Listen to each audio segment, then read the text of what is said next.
하나님 아버지, 이 시간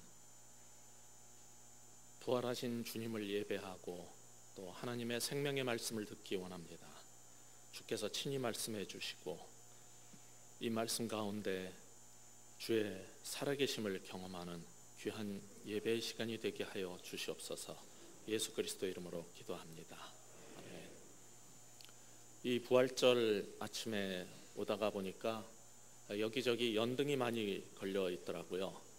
제가 어저께 퇴근하면서 이제 학교가 방배동에 있으니까 거기에서 이제 집에 가기 위해서 예술의 전당을 지나서 서초 인터체인지로 가는 길에도 거기에도 빨간 연등이 잔뜩 걸려 있고, 능인선원이라는 절이 있는 양재대로 쪽을 가든지 아니면 지금 이제 예배를 마치고 나면은 이제 제가 사역하고 있는 곳으로 가야 되는데, 그때도 이제 절 앞에 봉헌사를 지나가게 돼요. 그러면 항상 가는 데마다 연등이 걸려 있는데 이게 크리스마스 트리하고 좀 다릅니다. 크리스마스 트리는 한 군데에 그냥 고정되어 있는데 이건 차 타고 지나가도 계속 보여요. 이 연등이. 이 연등이 색색이 아주 휘황찬란하게 길거리에 쫙 있는 걸 보면서 이것도 약간의 무슨 제재가 있어야 되지 않나, 이렇게 계속 연등을 달아놓으면 거리나 자연경관이나 이런 거에 대한 고려도 없이 이렇게 긴 거리를 다 해야 되나 하는 생각이 들 때가 있습니다. 왜 그렇게 연등을 들면서 사람들이 그걸 자랑을 하고 싶은 거냐면은 불교 최대 축일이 가까웠기 때문이죠. 무슨 날이죠? 4월 초파일 부처님 오신 날을 그들은 최고의 축일로 삼습니다. 그러면 우리 기독교의 가장 큰 명절은 뭘까요? 예수님 오신 날 크리스마스입니까? 아닙니다. 부활절이 사실은 가장 큰 명절인데, 실제로 그렇게 말은 하지만은 우리가 사는 걸 보면은 크리스마스가 기독교 최고의 명절인 것처럼 하고, 그 다음에 어떻게 보면은 지난 사순절인 것 같아요. 이 부활절은 그렇게 우리가 크게 즐거이 지키는 것 같지가 않습니다. 저는 십자가와 죽음 없이 축복과 성공만을 주장하는 기독교의 문제점을 지적하는 사람이지만은, 동시에 부활의 능력은 없이 매일 십자가와 고난과 죽음만을 강조하는 교회도 똑같이 문제가 있다고 생각하는 사람입니다. 왜냐하면 그것이 성경이 가르치는 바이기 때문입니다. 우리는 지난 순환주간, 지난주는 우리가 순환주간으로 지켰어요. 순환주간이 아니더라도 1년 내내 고난과 죽음만, 십자가만 묵상하도록 강요받는 그런 신앙생활을 오랫동안 해왔었습니다. 언제 우리 기독교가 그렇게 눈물과 고통과 슬픔만의 종교가 되었는지, 때로는 이거 메소키즘 기독교 아니야 라는 생각이 들 정도입니다. 더 심각한 문제는 능력 없는 기독교인들의 삶입니다. 여전히 욕심과 죄로 가득한 사람들이 교회 와서 이거 해 주시옵소서, 저거 해 주시옵소서, 성공하게 해 주시옵소서, 계속 그런 기도만 하면서 들은 거는 있어서 알아요. 우리가 그리스도와 함께 십자가에 못 박혀 죽어야 된다라는 것을 알지만은 계속 우리 자아를 높이고 성공과 번영과 축복을 강조하는 신앙생활을 하다가 보니까 이게 앞뒤가 안 맞는 거예요. 그 가운데서 신앙생활을 열심히 하는 사람은 여전히 우리는 십자가에서 죽어야 돼, 내 자아도 죽어야 돼, 계속 죽어야 돼, 이걸 또 계속 하다 보니까 직장생활하고 사회생활하면서 남들한테 지기도 하고 실패하고 쓰러지기도 할 때가 있죠. 그리스도인들도 그럴 때 되면 이게 다 십자가의 고난의 길이야, 주께서 걸으신 길, 나도 그 십자가의 길을 걸어야 돼, 이런 식으로 말을 하는 거예요.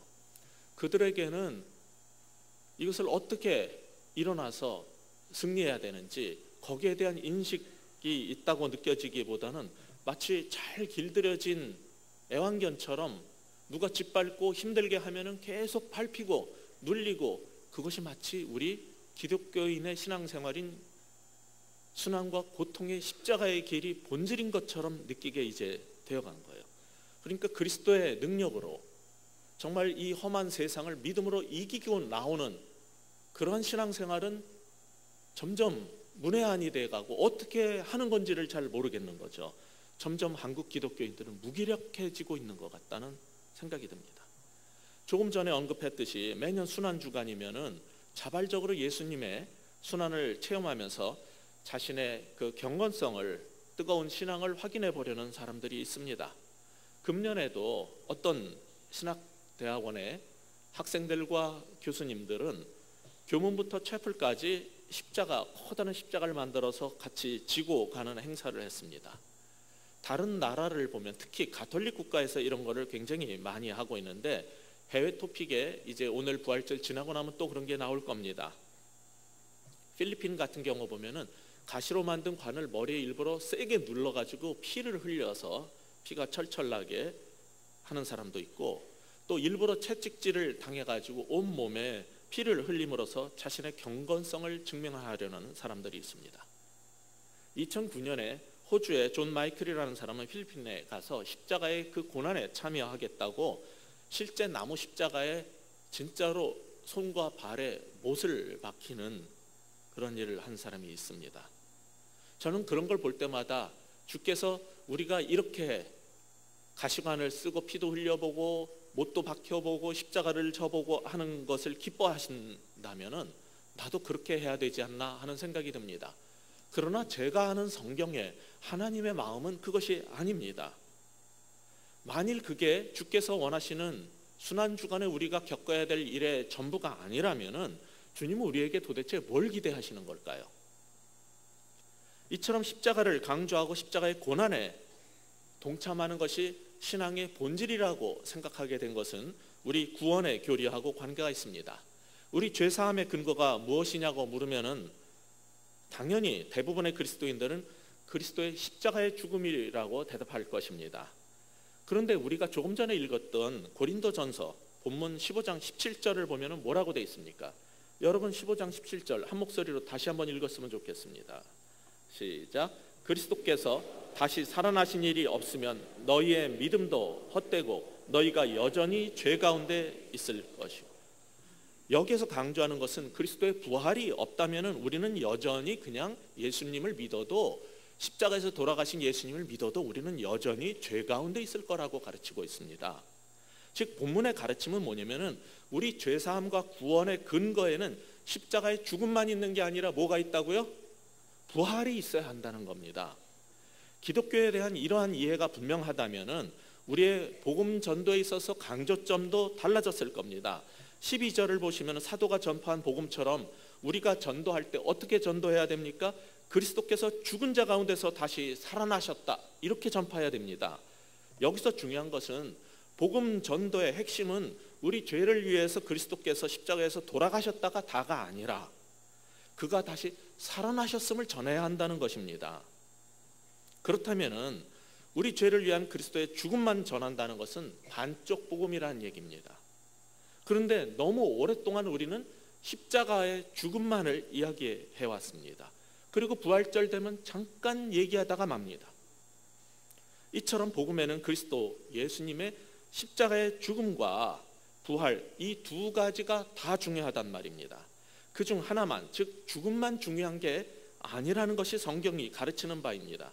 그러나 사람들은 엑소시스트 영화 때문에 그런지 무슨 문제가 생기면은 예수님 달린 십자가만 디밀면은 다 될 것 같고 이길 것 같고 모든 문제가 해결될 것 같은 생각을 하게 되었습니다. 기독교의 핵심은 예수님의 십자가의 죽음으로만 보는 경향이 생긴 겁니다. 우리가 이런 식의 신앙생활을 하게 된 것은 우리가 믿는 이 기독교의 어떤 역사적인 배경 때문입니다. 우리가 믿는 이 개신교는 사실은 기독교 중에 서방 기독교라고 말할 수 있습니다. 기독교에는 동방 기독교와 서방, 서방은 로마하고 동쪽에 있는 그리스라는 나라에서 또 믿는 방식이 있어요. 그래서 기독교 역사 보면 동방의 기독교와 서방의 기독교 둘로 나뉘는데 우리 개신교는 서방 기독교인 로마 가톨릭에서 나온 것입니다. 그런데 서방의 로마 가톨릭은 전통적으로 예수님의 십자가의 죽음에 대한 강조를 많이 해왔어요. 반면에 동방교회라고 하는 그리스 정교회라든지 여러 또 다른 방식의 기독교에서는 전통적으로 예수님의 부활의 영광을 강조해 왔습니다.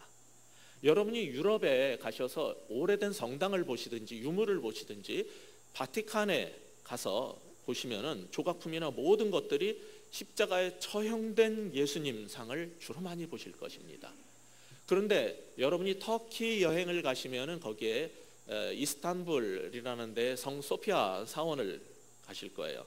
그게 옛날에 기독교의 영광이 나타났던 콘스탄티노플이라는 도시죠. 거기에 있는 그 성 소피아 사원, 지금은 뭐 박물관처럼 이슬람이 쓰고 있습니다만은 거기에 가서 보시면은 뭐가 보이냐면은 금빛 찬란한 부활한 예수 그리스도의 영광을 벽에다가 새겨놓은 것을 보실 겁니다. 금으로 치장해서 예수님의 모습들이 정말 하늘의 영광을 품은 그 모습으로 그려놓을 겁니다.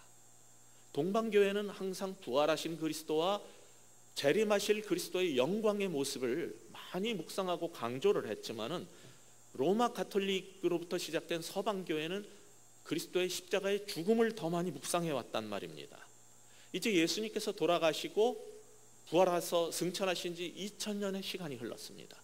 그렇다면 이제는 동방의 기독교냐 서방의 기독교냐가 아니라 성경이 말하는 온전한 기독교의 모습을 회복해야 될 때가 왔다라고 생각합니다. 그것은 우리가 여태까지 강조했던 십자가의 죽음과 함께 부활하신 그리스도의 영광에 대한 강조가 같이 균형을 잡아야 된다는 것입니다. 그럼에도 불구하고 몇 년 전에 국민일보에 이 부활절 때 어떤 목사님께서 올린 칼럼을 보니까 십자가는 예수님의 생애라는 산맥 중에 가장 정상에 해당한다라는 식으로 표현을 하셨더라고요. 저는 그걸 보면서 와, 예수님의 생애가 한 산맥이라면 가장 높은 봉우리는 십자가가 아니라 십자가는 오히려 계곡이고 부활인데 왜 죽음이 가장 정상이라고 이분은 표현할까 의아했어요. 제 말이 지금 하는 이 이야기가 너무나 새롭고 아니 충격적으로 들리신다면은 여러분은 돌아가셔서 성경을 처음부터 자세히 다시 한번 객관적인 시각으로 읽어보시기 바랍니다. 지금 우리는 온전한 복음의 모습이 무엇인가를 얘기하고 있는데 12절에 사도가 전한 복음의 요지는 사실 그 앞에 3, 4절에 있는 좀 더 온전한 복음의 모습에서 나온 겁니다. 거기 보면 내가 받은 것을 먼저 너희에게 전하노니 이는 성경대로 그리스도께서 우리 죄를 위하여 죽으시고 장사 지난 바 되었다가 성경대로 사흘 만에 다시 살아나사. 이것이 사도가 전한 복음의 온전한 골격입니다. 여기에 마지막에 강조점은 뭐냐면 복음의 핵심은 예수님께서 내 대신 돌아가시고 장사되고 무덤에 묻혔다가 아니라 부활하셨다는 데 있는 겁니다. 그런데 우리는 그것을 충분히 강조하지 못해온 거예요. 오래전에 이화여대에 교목을 하셨고 신대원 교수였던 김모 목사님이라는 분이 계셨습니다. 그는 이 우리나라의 유불선 사상에 정통하셨고 그것을 기독교와 통합해서 한국식 기독교를 강조한 도인으로도 불리는 분이었는데 이대 신대원 강당에서 일반인을 대상으로 이 연경반이라고 해가지고 오랫동안 성경 강좌를 주일마다 했었어요. 그 중에 신약 성경을 강연하시다가 5년 전에 소천을 하셨는데 어느 날 기자가 인터뷰하러 가서 물어봤습니다. 당신은 예수의 부활은 몸의 부활이 아니라고 했습니다. 그러자 그분이 이렇게 대답을 하셨어요. 물론입니다. 예수가 무덤에서 걸어 나오든 걸어 나오지 않든 나와는 아무 상관이 없습니다. 그게 미이라가 다시 일어나는 거하고 뭐가 다릅니까? 그러면은 사람들이 묻겠죠. 그리스도는 어디에 있어야 하냐? 바로 내 안에 살아계셔야 하는 겁니다. 이렇게 말을 했어요. 어떻게 들으면 너무 그럴듯해요. 너무 와닿아요. 그리스도는 우리 가운데 살아계십니다. 그것은 맞습니다. 그렇다고 해서 그리스도께서 무덤에서 걸어 나오셨든 안 나오셨든 그게 나하고 무슨 상관이 있냐라고 말한다면은 그것도 신학대학원에서 목회자를 기르는 목사를 길러내는 분이 그렇게 가르치면은 곤란하죠. 이것은 기독교의 본질에 대한 도전입니다. 사실은 성경이 말하는 기독교는 뭐냐면은 예수님께서 내 죄 때문에 십자가에 못 박혀 죽고 내 대신 처형을 심판을 당하셨지만은 거기서 끝난 게 아니라 그가 다시 살아나셨다는 데 있는 겁니다. 그 부활이 우리가 믿는 복음의 근거라는 겁니다. 그게 지금 우리가 읽어봤던 성경이 계속 강조하고 있는 바입니다. 따라서 오늘 본문이 우리에게 이 부활절 아침에 우리에게 강조하고자 하는 바가 무엇이냐면, 첫째, 부활이 우리 믿음의 핵심이 되어야 된다는 겁니다. 부활이 우리 믿음의 핵심이 되어야 돼요. 그냥 십자가에서 끝나면 안 된다는 얘기죠. 그런데 사실 더 힘든 문제가 좀 있어요. 이 부활이 나하고 직결이 되고 내 삶에 얼마나 실제적으로 작동하느냐 하는 문제입니다. 저도 사실 처음부터 부활의 교리가 제 삶과 인생의 한 부분으로 잘 믿어진 게 아니었어요. 저는 성경을 중학교 때부터 학교에서 배웠고 시험을 보면 다 100점을 맞을 수 있었지만은 저는 대학교 다닐 때까지 믿지 않았습니다. 기독교 서클의 회장을 할 때도 저는 믿지 않았습니다. 제가 대학원 들어가면서 예수님을 제대로 만났어요. 그때 신앙 초기에 저의 가장 큰 고민이 뭐였냐면은 잘 안 믿어지는 게 두 가지가 있었는데, 하나는 천국에 대한 소망이었고 두 번째가 부활에 대한 소망이었어요. 이게 저한테는 잘 안 믿어졌어요. 내 죄를 사하셨다는 것도 십자가에서 돌아가셨다는 것도 믿겠는데 사람들이 천국 얘기를 할 때마다 나는 별로 천국 가고 싶지가 않았어요. 나를 구원해 주시고 나에게 영생을 주셨다는 것은 믿어지는데 죽은 후에 갈 천국이 좋아서 뭐 얼른 죽고 거기 가고 싶다는 사람들이 이상하게 생겼어요. 저는 죽고 싶지 않았어요. 아니, 대학원 다니고 지금 한창 할 것도 많고 내 인생에 앞으로 해야 될 일이 너무나 많은데 내가 예수 믿고 천국이 좋아도 그렇지 왜 내가 죽고 거길 가야 되느냐. 나는 아직 이 땅이 좋더라고요. 그 당시에는 영생을 받았고 내 영혼이 죽지 않는다는 거는 머리로는 알겠는데 내가 부활해서 새 몸을 입고 영원히 행복하게 살 거란 것도 저한테 별로 와닿지 않았어요. 여러분은 지금 얼마나 와닿으십니까? 안타까운 것은 오늘날 많은 교인들에게도 부활은 우리의 삶 속에서 실제적으로 와닿는 게 아니라 하나의 교리로 이해가 되고 있다는 겁니다. 그런데 부활이 그런 정도라면 차라리 믿기가 쉬워요. 신앙 초기에 저나 우리가 조금 전에 읽었던 이 고린도 전서에 나오는 고린도 교인들 가운데 이상한 선생들이 있었어요. 이상한 가르침을 가르치는 거짓 교사들이 있었는데 그들의 문제가 뭐냐면은 부활을 안 믿는 거였어요. 예수님을 믿어요. 그들은 고린도 교회에 그리스도인으로 신앙생활하고 예배를 드려요. 근데 부활을 안 믿는 거예요. 구원을 받으면서 우리의 영의 부활은 믿겠는데 몸의 부활은 못 믿겠다는 겁니다.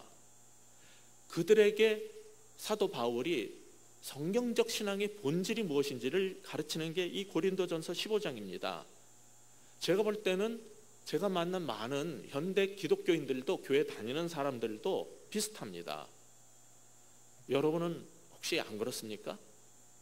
여러분은 정말 난 죽음이 두렵지 않고 그리고 언젠가 나는 다시 살고 부활할 거라고 그렇게 정말 자신 있게 말할 수 있는 분이 얼마나 계신지 모르겠어요. 그럼 사도들은 잘 못 믿었고 우리만 또 잘 믿는 거라고 생각이 드는 사람도 있을지도 모르겠고 사도들은 잘 믿는데 나만 못 믿고 있는 건가라는 생각이 드는 사람도 있을 거예요. 지적인 사람들일수록 상당수가 부활을 믿지 않습니다. 기독교 신앙은 참 좋은 거라고 여깁니다. 그러나 부활은 좀 다른 얘기라는 거예요. 성경은 이런 사람들을 위해서 말씀하고 있는 책이기도 합니다. 사실 그 당시에 12 제자들조차 예수님의 여러 가르침 중에서 가장 믿을 수 없었던 게 부활이었어요. 제자들은 아무 얘기나 덥석 그냥 믿는 순진한 사람들이 아니었어요. 예수님께서 부활하신 후에 마태복음 28장 6절을 보면은 천사가 오셔가지고 그가 여기 계시지 않고 살아나셨다라고 하면서 빨리 가서 사도들한테 얘기해 주라고 그랬어요. 그래서 그 말을 듣고 여자들은 순종해가지고 열심히 제자들한테 달려가서 얘기하려고 하는데 예수님께서 그 도중에 나타나셔서 만나 주셨고 부활하셨음을 확증해 주셨어요. 그런데 그 얘기를 제자들한테 하자 지상명령의 앞부분인 마태복음 28장 17절에 보면은 제자들이 약속한 산에 가가지고 예수님을 만났거든요. 그리로 오라고 그랬고 부활하셨다 그래서 설마 그러면서 가서 본 거예요. 부활하신 예수님을 보고도 그래도 의심하는 사람들이 있더라고 성경은 말하고 있어요. 사도들도 예수님의 제자들도 부활하신 예수님을 보고도 믿기가 힘들었던 거예요. 사도들이라고 다 처음부터 부활에 대한 신앙이 확실했고 부활하신 예수님을 보고도 잘 믿은 게 아니라 못 믿은 사람도 있더란 말입니다. 그러니까 성경에 보면은 그래도 의심하는 사람들이 있더라라는 참 안타까운 말씀을 적나라하게 그대로 써놓은 거예요. 이걸 보면 복음서는 예수님의 부활을 어떤 사회적 변증학적 입장에서 기술한 게 아니라 신앙적 증언, 증인의 방식으로 기록한 것임을 알 수 있어요. 그러면 우리도 그 방식으로 접근을 해야 돼요. 이게 믿기가 힘드는 게 뭐냐면은 예수님이 죽었다가 살아나셨다는 게 죽었는데 그 영이 일어나서 하나님께로 갔다가 아니라 몸의 부활을 가르치는 데 있어요. 이게 기독교를 믿기 어렵게 만들어 놓은 겁니다. 그렇다면 역으로 말해서 그런데도 그걸 계속 사도들이 외치고 다녔다면은 그게 기독교 신앙의 본질이고 핵심이란 말입니다. 여러분은 기독교인이기 때문에 여기서 지금 부활절 예배를 같이 드리고 있는 거예요. 성도 여러분, 여러분은 영생과 구원과 천당과 영혼의 구원은 믿는데 혹시 내가 죽은 다음에 이 다음에 무덤에 들어가고 썩고 없어지고 또 화장을 해서 죄가 될 수도 있는데 그래도 내가 몸으로 다시 일어날 것을 믿습니까? 여러분을 미라로 만들지 않아도 새 몸을 입고 일어날 것을 믿습니까? 이게 말하는 거하고 실제 죽음을 앞두고 하고는 이게 얘기가 달라져요. 그래서 어떤 사람은 화장이 싫답니다.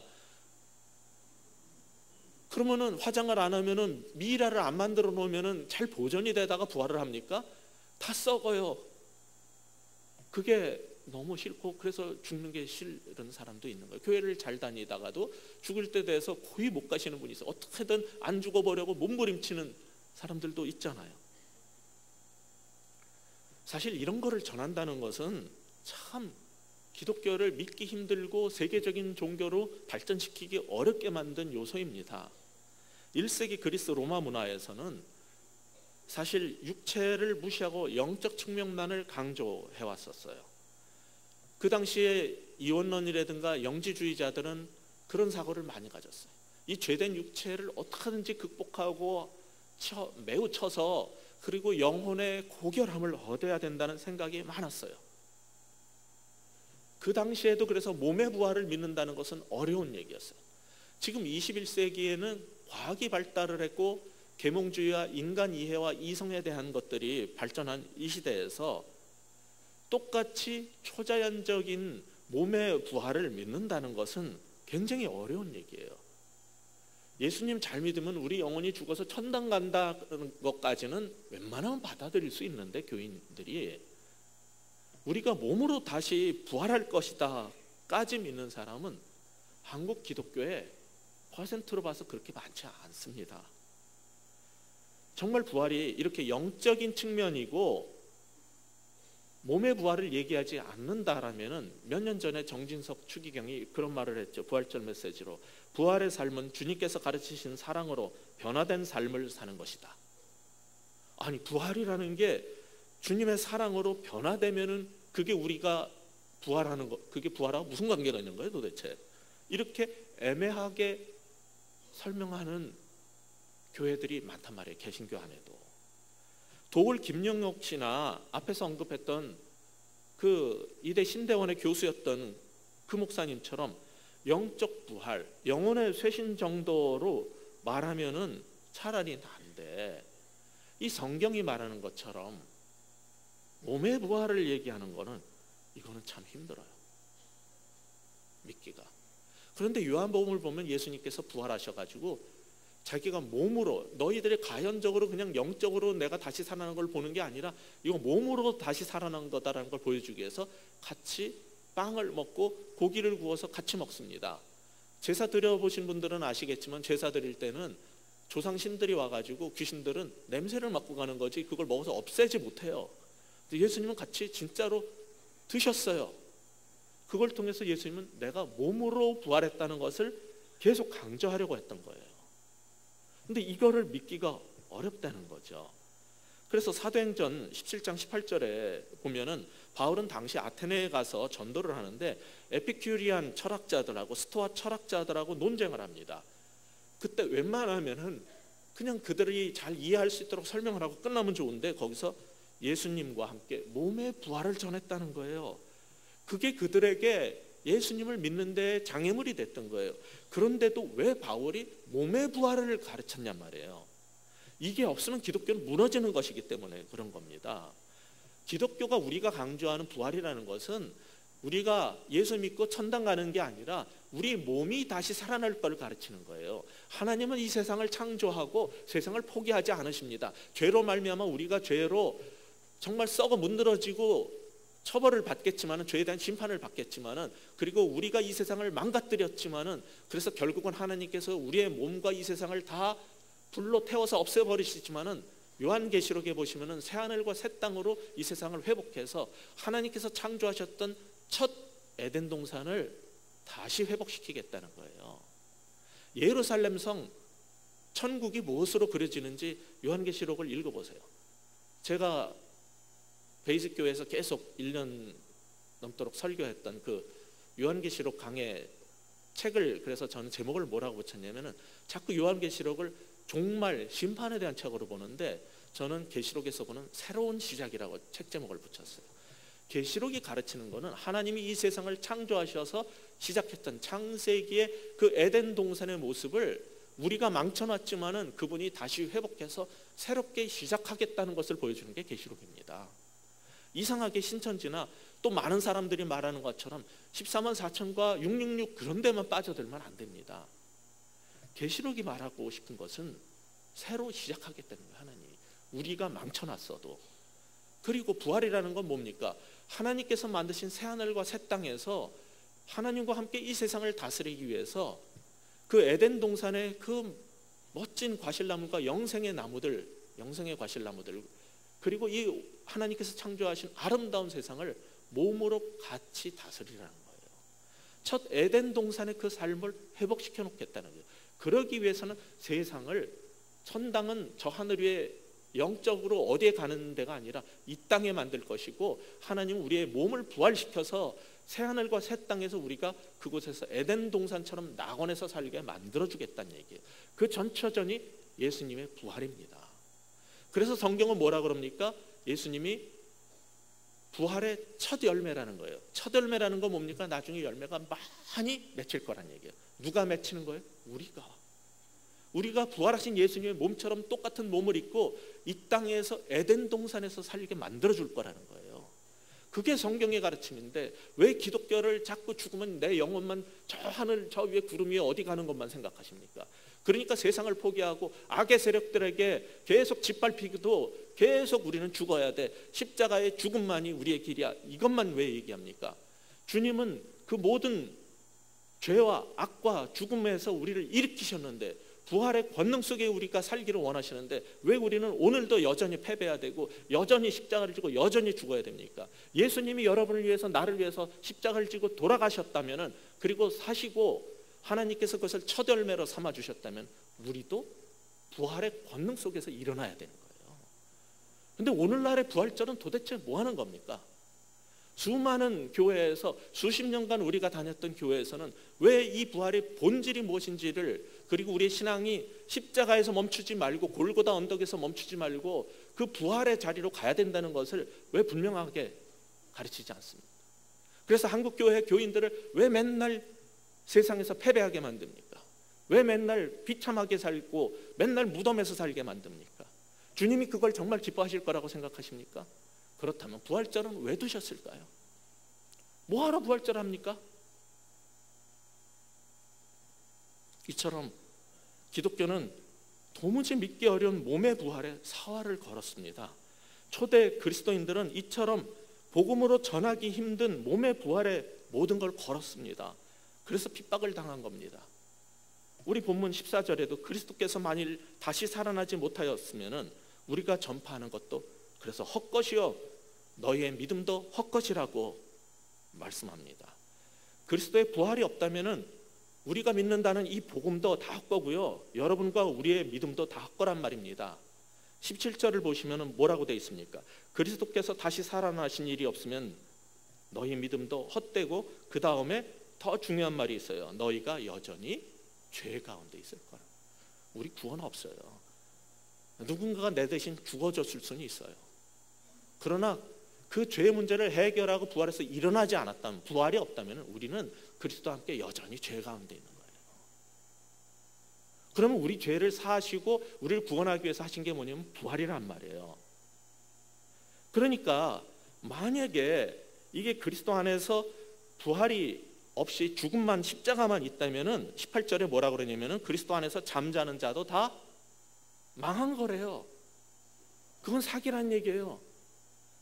미래가 없어요. 소망이 어디 있습니까? 그리스도와 함께 다 십자가 못 박혀서 죽은 게 끝이라면은, 그럼 이미 그 예수를 믿고 죽은 자들, 언젠가 부활할 거라고, 다시 일어날 거라고 믿고 믿음 안에서 죽은 사람들 다 뭐예요? 사기당한 거죠. 기독교는 이런 수준입니다. 이게 기독교예요. 기독교가 말하는 부활의 핵심 메시지는 잠자는 자도 망한 게 아니고 우리도 사기당한 게 아니라 우리도 다시 살아날 뿐만 아니라 영이 아니라 몸으로도 다시 살아나서 하나님의 에덴 천국을 다스릴 거라고 성경은 가르치고 있는 거예요. 그러니까 만약에 이걸 못 믿는다면은, 새하늘과 새 땅이 열렸는데 거기서 살 몸이 없는 사람이라면은 우리는 사기를 당한 거고, 이건 불쌍한 사람이고, 20절 말씀처럼 예수님이 부활하셔서 첫 열매가 되주셨다는 그 말씀도 아무 가치가 없는 말이죠. 그럼 부활을 믿는 우리는 지금 어떻게 살아야 됩니까? 그 미래를 가지고 오늘을 살아내야 돼요. 이처럼 부활은 오늘 우리의 삶을 위한 메시지가 되는 겁니다. 따라서 부활 때문에 여러분은 삶의 소망을 가지시기 바랍니다. 우리에게 부활이 있다는 것 때문에 삶의 소망을 가지시는 여러분 되시길 바랍니다. 이런 두 번째 부활의 의미를 되찾았다면 이제 우리는 오늘 어떻게 살아야 됩니까? 7년 전에 김수환 추기경이 선종했을 때 세상 사람들이 감동을 받은 게 있어요. 뭐였냐면은 인위적인 생명 연장 장치를 거부하고 고맙다, 서로 사랑하세요라는 말을 남기고 안구 기증을 하고 고요히 가셨기 때문이죠. 사실 가톨릭에만 그런 일이 있는 건 아니에요. 제가 섬기고 있는 백석대학교에 이제 초기에 이사장을 하셨던 김준산 목사님이라는 분이 계세요. 그분이 아들이 미국에서 살기 때문에 이제 말년에 미국에서 계시다 돌아가셨는데, 돌아가시게 되자 주변에서 의사들을 급히 막 청해서 불렀다는 거예요. 빨리 모시라고, 의사 선생님 불러달라고. 그랬더니 그 김 목사님이 이렇게 말했다는 거예요. 아니 왜 그러느냐, 내가 천국에 가고 싶은데 왜 내가 천국에 가려는 거를 막는 거냐. 부르지 말아라. 주께서 부르시면 나는 가야 된다. 그 얘기를 듣는데 너무 큰 감동을 받은 거예요. 어떤 사람은 죽음 앞에서 조금이라도 더 살려고 몸부림을 치지만은, 어떤 사람은 의사를 불러가지고 조금이라도 생명을 연장시켜 주고 싶은 게 자식의 마음인데, 그러지 말아라. 천국에 가려는데, 하나님과 함께 있고 싶은데 왜 나를 막느냐. 이런 신앙을 갖는 거는 하루아침에 되는 게 아니에요. 항상 그분을 묵상하고 부활에 대한, 천국에 대한 소망 가운데 내가 믿는 이 복음이 무엇인가를 알고 사는 사람만이 가능한 일이에요. 이처럼 부활에 대한 새로운 인식을 갖게 되었던 어느 날, 저는 부활절 아침에 갑자기 제 신앙이 한 단계 성숙했다는 것을 알게 됐어요. 그리고 신학을 하고 목회를 하게 되면서 정말 이 부활절이 뭔가에 대해서 매년 생각해 보게 됐어요. 그러면서 동시에 제 속에서 솟구쳐 올라오는 이상한 의문들이 생기기 시작했어요. 뭐냐면은 모든 그리스도인들은 부활절을 기리는데, 부활절 오기 전에 사순절 거의 40일 가까이를 한 달이 넘도록 맨날 십자가의 죽음과 고난을 묵상하고 심지어는 금식에도 참여를 하면서 예수님의 그 십자가의 고통에 동참하려고 해요. 비록 그것이 아름다운 습관이기는 하지만은 40일간을 죽음과 고난을 묵상을 했다면은 부활절도 부활의 기쁨도 40일은 지키시든지 그래야 되는데, 고통은 40일을 겪으려고 하고 부활절은 하루만 하는 거예요. 나는 왜 이래야 되는지 갑자기 의문이 드는 거예요. 아니, 고난과 부활, 우리의 구원과 영생은 어디에 있냐면 부활 이후에 있는 거거든요. 부활과 그 이후, 그게 그때부터는 끝이 없어요. 영생에 들어가는 거예요. 근데 40대 1로 진 거예요. 한국 기독교는 40일 동안 맨날 고통과 십자가와 죽음만 묵상해. 맨날 울기만 해요.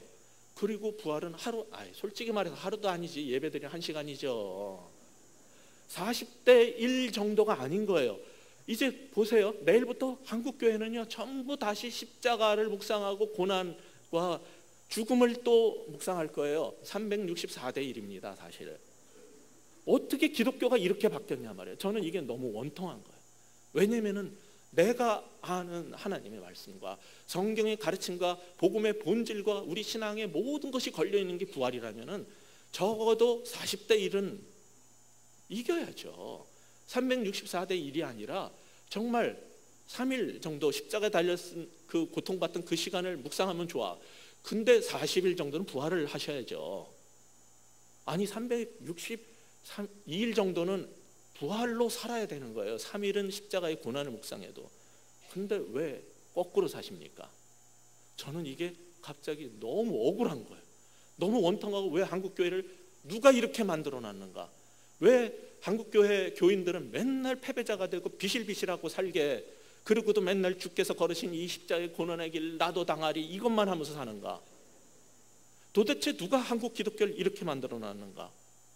제가 너무 원통해가지고 어느 날 그게 깨달아지고 나서 주일 예배 때 하늘의 찬송이 들리던 그날 168장 찬양을 부르자고 그랬어요. 그때 교인들이 막 웃으면서 쳐다보는 거예요. 목사님이 이상해지셨나? 오늘 부활절 아닌데 왜 부활절 찬송을 부르려고 그래? 이런 생각으로 저를 쳐다보는 거예요. 그래서 심하다. 성경에 있는 그 부활절 찬송은 한 개가 아닙니다.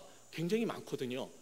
근데 부활절 간택되는 거 딱 2곡 정도밖에 안 돼요. 나머지 1년 내내 빛도 못 봐.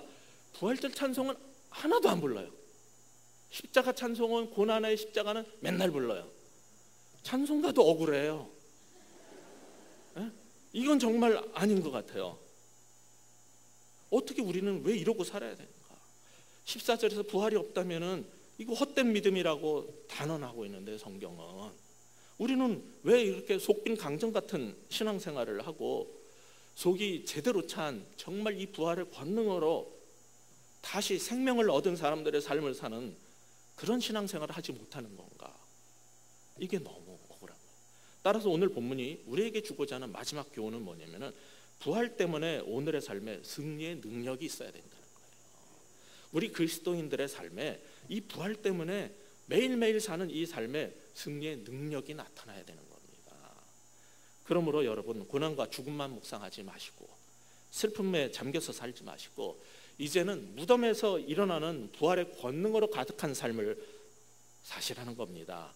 저는 그 신앙이 부활절만이 아니라 1년 365일 모든 날에, 그리고 이렇게 경기 침체로 어렵고 정치적으로 보복과 원망으로 점철된 이러한 사회 속에서 맨날 절망 속에 침몰해가는 방식으로 살지 말고 우리의 삶의 모든 순간에 이 생명의 일이, 부활의 권능이 나타나야 되지 않나, 여러분에게 말씀드리고 싶은 겁니다. 저는 우리가 이 부활절을 지키고 또 사순절을 지키는 거 다 좋은 거라고 생각을 해요. 그런데 적어도 한국 기독교가 골고다 언덕에서 행진해 가다가 멈춰서는 안 된다라고 주장하고 싶은 겁니다. 그 골고다 언덕을 갈보리 십자가를 넘어서서 이제 부활의 아침으로 가야 되는 거예요. 새 예루살렘 성을 향해서 갈 수 있는 기독교 신앙이 됐으면 좋겠는 거예요. 십자가 없는 부활 얘기는 잘못된 거지만은 동시에 부활이 없는 십자가만 강조하는 신앙 방식 역시 잘못된 것이라는 것을 말씀드리고 싶은 겁니다. 그래서 부활이라는 게 머릿속의 교리가 아니라 죽음에서 다시 사신 그리스도의 영이 나와 나의 일상의 생활을, 직장 생활과 가정 생활과 사회 생활 속에서 드러나고 나타나는 모습. 그래서 우리 주변에 좌절한 사람들을 일으켜 세우고, 무기력한 사람들과 무기력한 교회들을 일으켜 세우고, 병든 자를 고치고 죽어가는 사람을 살리는 예수 그리스도의 능력으로 나타나는 그런 교회가 됐으면 좋겠다는 겁니다. 이제 우리 모두가 이 죽음에 머무르지 말고 부활의 권능으로 살 수 있었으면 좋겠습니다. 부활의 능력이 나타나는 신앙생활을 하시는 여러분 모두가 되시길 주의 이름으로 축원합니다. 기도하겠습니다. 하나님 아버지, 우리의 신앙이 너무나 힘들고 또 이 사회생활 속에서 너무나 아플 때마다 차라리 천국에 가고 싶은 생각이 있을 정도입니다. 그러나 이 세상 주께서 창조하셨고 그리스도께서 통치자이시고 주님이시라면은 그리스도의 말씀과 능력으로, 진리의 복음으로 이 세상을 통치하고 다스려야 하지 않을까. 주님, 우리 자신을 돌아보게 하여 주시옵소서. 언제까지 골고다 십자가의 고통만 끌어안고 사는 우리가 되어야 되는지, 주님, 우리를 불쌍히 여겨주시고 생명의 복음으로, 부활의 권능으로 우리가 먼저 일어나고 그 생명의 권능으로 쓰러져가고 지쳐가는 교회들을 일으켜 세우고 다시 한번 이 세상을 바로잡는 힘있는 능력 있는 부활의 그리스도인들 모두 되게 하여 주시옵소서. 예수 그리스도 이름으로 간절히 기도하옵나이다. 아멘.